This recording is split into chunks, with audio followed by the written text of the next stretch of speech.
So here we have the rubric, and you can see that there are 5 categories in which you will earn points. 3 of the categories you can earn up to 25 points, and 2 categories combined will earn up to 25 points. For the interview category, we want to focus on the exemplary. I'm sure you all want to earn as many points as possible. So an exemplary interview, you're going to be completing 3 interviews with individuals of various ages with the minimum of 5 years separating the participants. You'll want to have your interview be complete and fully address the concepts from the course. So you'll want to, although you don't necessarily have to ask all of the questions that were listed in the document for the assignment, you'll want to make sure that you address all 4 of those domains. And you might even add a few overarching questions. So you want to get as big of a picture, as complex of a picture as possible, so that you can think systemically and explain systemically these people's experience.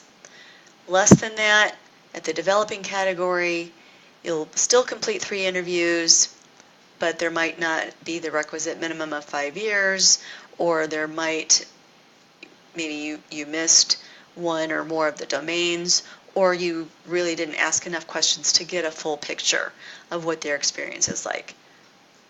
And lower than that would be not completing the full 3 interviews, just 1 or 2, and not addressing the concepts of the course, just kind of randomly asking questions, something like that. Comparison of the interview findings. This might be the most challenging part, or one of the more challenging parts of this assignment, because you have to figure out, now that you have all the information on these 3 individuals, how are you going to present this in a meaningful way? How are you going to compare and contrast?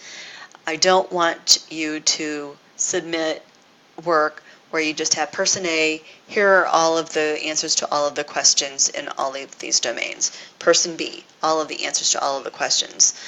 Person C, all of the answers to all of the questions. You need to take that information, sit with their transcripts if you recorded them, or notes if you took them, recordings.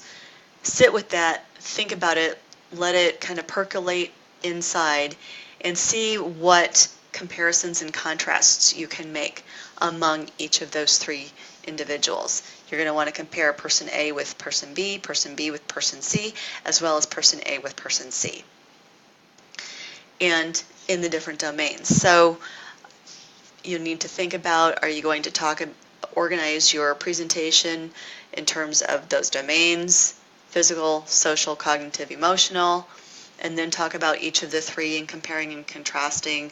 Are you going to do some kind of timeline? What were each of these 3 doing in these different domains at these times? You'll just need to figure out how you want to organize that material and present those findings. So, highest marks will be where you accurately and completely compare the findings from all 3 interviews. Middle of the grading road marks would be you accurately compare some of the findings from all 3 interviews, but maybe not everything. You might miss a few points that are important. And in the lower levels would be that you do not accurately compare the findings from all 3 interviews. You don't demonstrate understanding of those domains and how they compare and contrast with each other. The third category, connection of interview information to theories and developmental milestones and characteristics. Remember, those are the theories such as Vygotsky, Piaget, Erikson, the concepts within them, intimacy, generativity, industry, whatever it might be. For Erikson, for example, Sternberg's triangle, consummate love, consummate love, be an example. Empty nest might be another concept. Make sure that you make connections that are accurate, fit what's going on with the interviewees' lives, their life stories when you're talking about them. So that's adequately and completely. If you accurately connect some of the interviews to theories and developmental milestones, maybe just 1 per person, then you'll be in the developing category. Or would be at least one per person per domain. This would be less than that. And then the lowest category would be not accurately connecting the interviews to theories and developmental milestones. So maybe you totally misunderstand one of the concepts and that's apparent, or you just don't do it at all. That would be down here in the unsatisfactory category. So organization and creativity, they combine to make 25 points. 10 points will go towards organization. You want to shoot for having your information be highly structured and clearly, logically presented. Even though you're not necessarily writing a paper, you still are going to have an introduction, a body, and conclusion to your presenting of the material. You want each of those to be well developed and integrated with each other in an interesting manner. Your slides are efficient and effective and enhance a presentation. So you don't want to put filler slides in there. You don't want to put slides that really don't add any value to your presentation or any elements on a slide, perhaps, if you're going to do a PowerPoint presentation. You want to make sure that it's efficient and effective.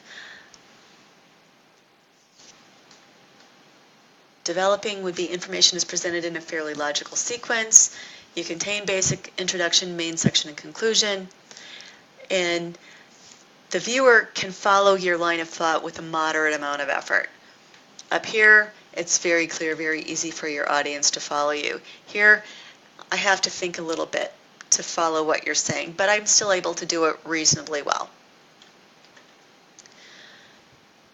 Down here, there would be no structure or sequence to your information, kind of hit and miss, maybe a kind of a free association feel to what you're saying. That's not what we want for this kind of information. Poor slide management, either too short or too long. You don't want to drag on and on and on. Creativity, earning up to 15 points. You want to present your information in a creative way. You want to use the supportive media in a way that piques the audience's interest and attention. You're going to look for a balance between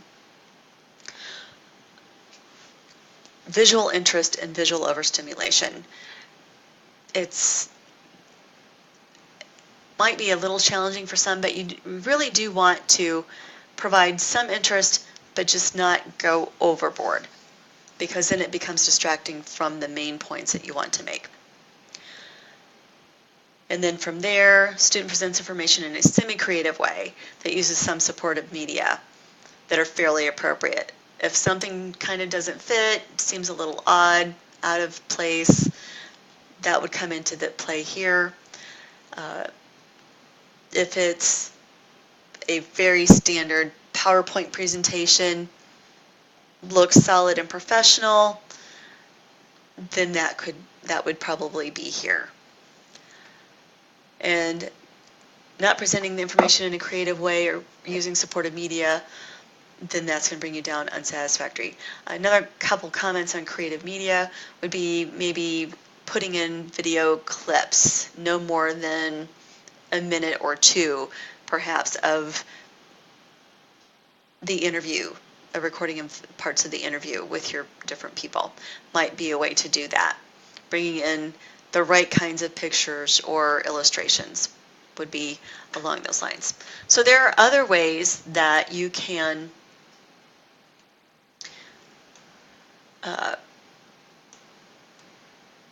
do this kind of work. So this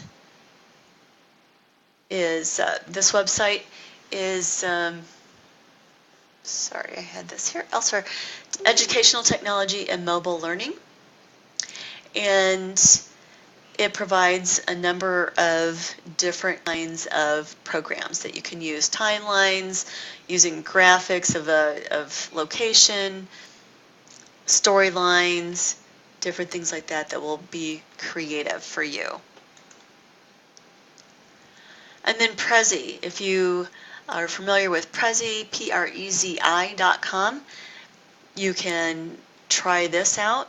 It is similar to a PowerPoint, but it's a little bit different. If you go to this website, then they will be able to you'll be able to see a little bit of what they do. And I believe it's fairly easy to pick up, and you can give that a try. So I hope that this has been helpful and that you'll be able to feel more confident in going forward with this assignment.